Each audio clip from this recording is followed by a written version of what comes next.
Hi, my name's Mike, and I'm a respiratory therapist. Today, I'm going to talk to you about the fundamentals and basic concepts of the oxyhemoglobin dissociation curve. Now, let me just tell you that no RT that I know of uses this curve at the bedside, as in pulls out the curve and refers to it. And a lot of RTs will say, well, we learned that in school and we never use it, when actually they make decisions every day based on the concepts that the curve shows us. And so that's what I'm going to talk to you about today, to give you some practical usage for the knowledge that we have about the curve. So let's start by looking at what the curve actually tells us in the most basic sense.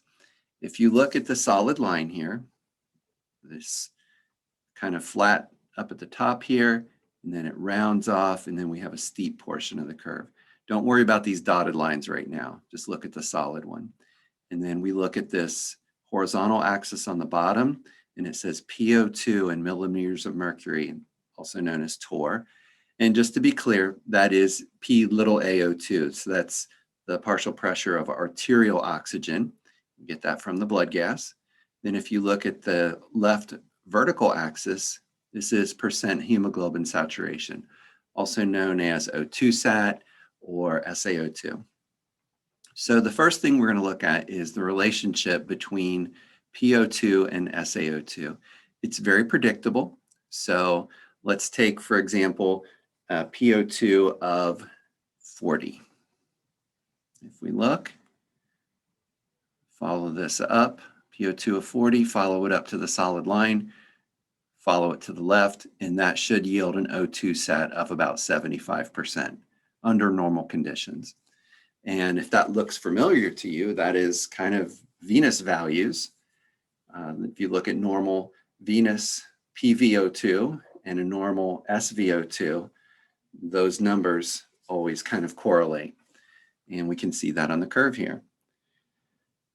And then if we look at 80 to 100, which is normal PO2, we see that it's about 95% saturated.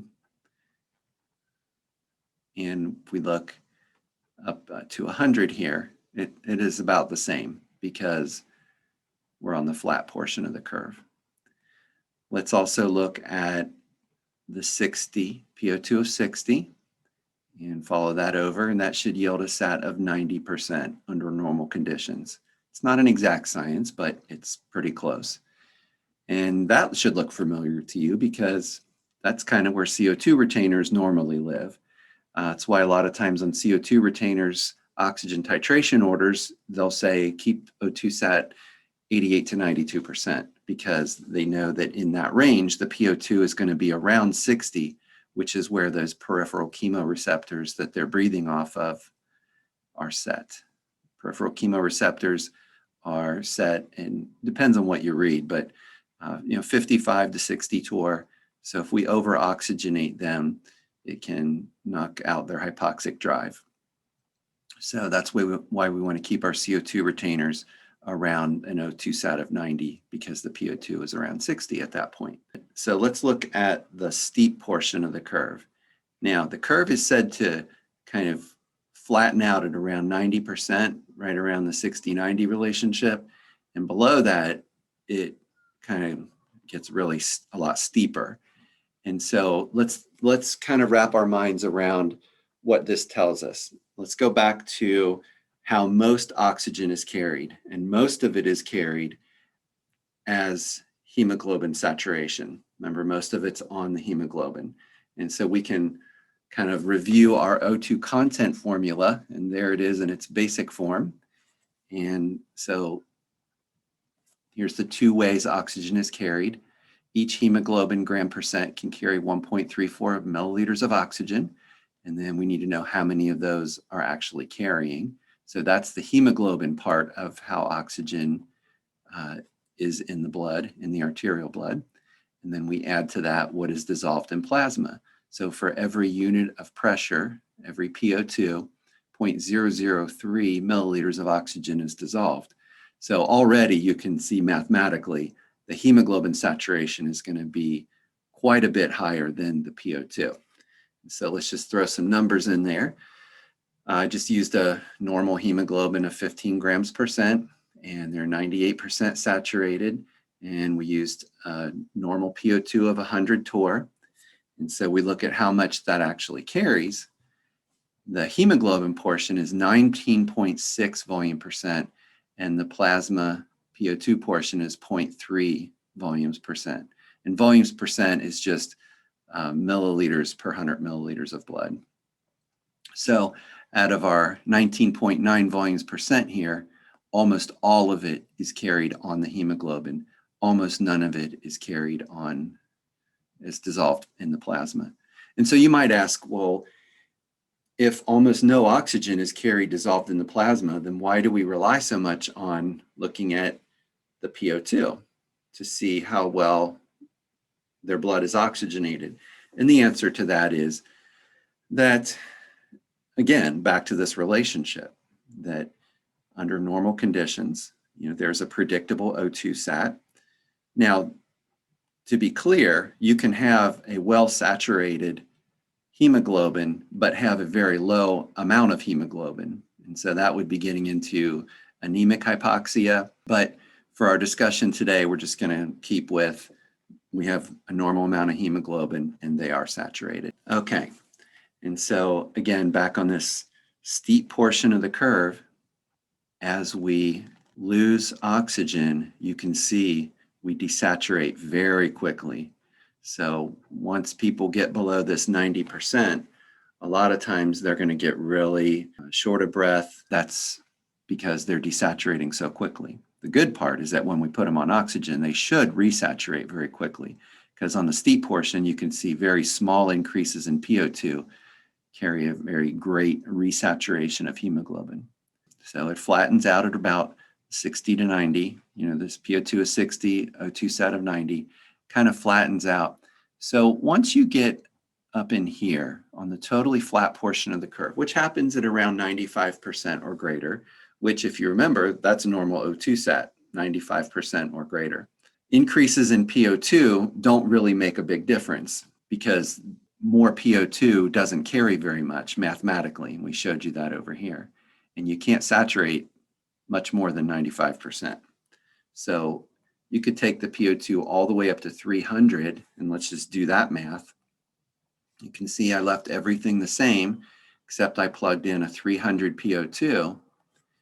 And how does that change our numbers? Well, it doesn't change them hardly at all. So we could take this PO2, just keep taking it all the way up and as high as it can go, and it's still not going to really increase significantly the amount of oxygen that's in the blood. O2 saturation does that. But what a high PO2 does do is that it puts people at greater risk for the hazards of oxygen, most severe of which would be O2 toxicity.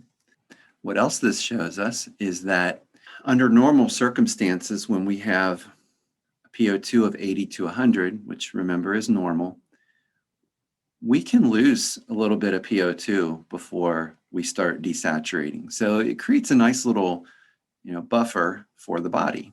If you happen to get, respiratory infection or, whatever, and your oxygen drops for whatever reason, you don't really desaturate, and therefore you don't really lose a lot of oxygen carrying capacity until you start going over into that steep portion.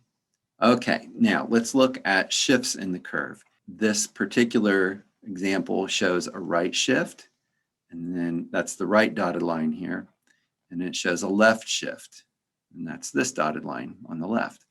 And so we look at things up here on the top of our graph that shifted to the right: decrease in pH, increase in PCO2, fever, or increases in 2,3-DPG.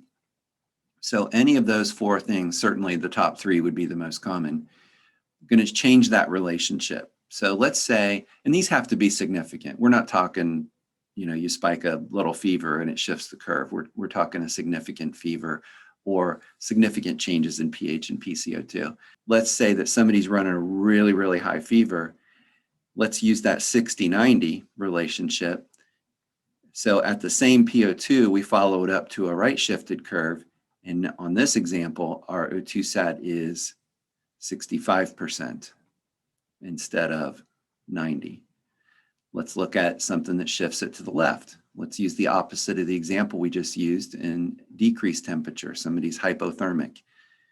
PO2 60, follow it up, and now we have a little bit higher O2 sat. So right shifts in the curve tend to cause oxygen to not hold on to hemoglobin, and left shifts tend to make it hold on to hemoglobin.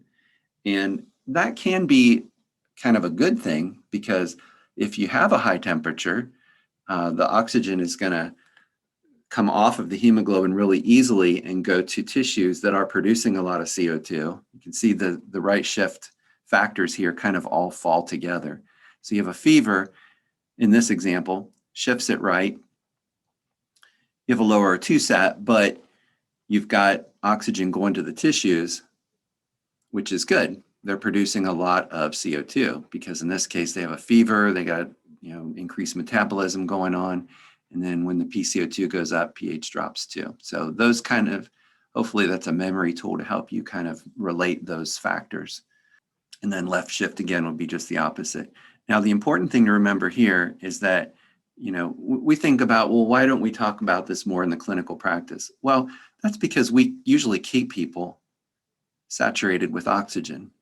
And up here on the flat portion of the curve, you can see if we shifted this back and forth, it's going to stay saturated. So only at lower PO2s and significant changes in these factors that you see will cause a clinically significant shift in the curve.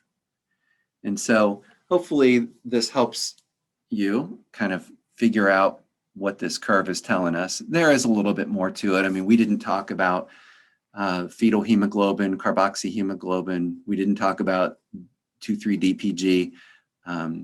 Just kind of introducing you to the basic concepts today.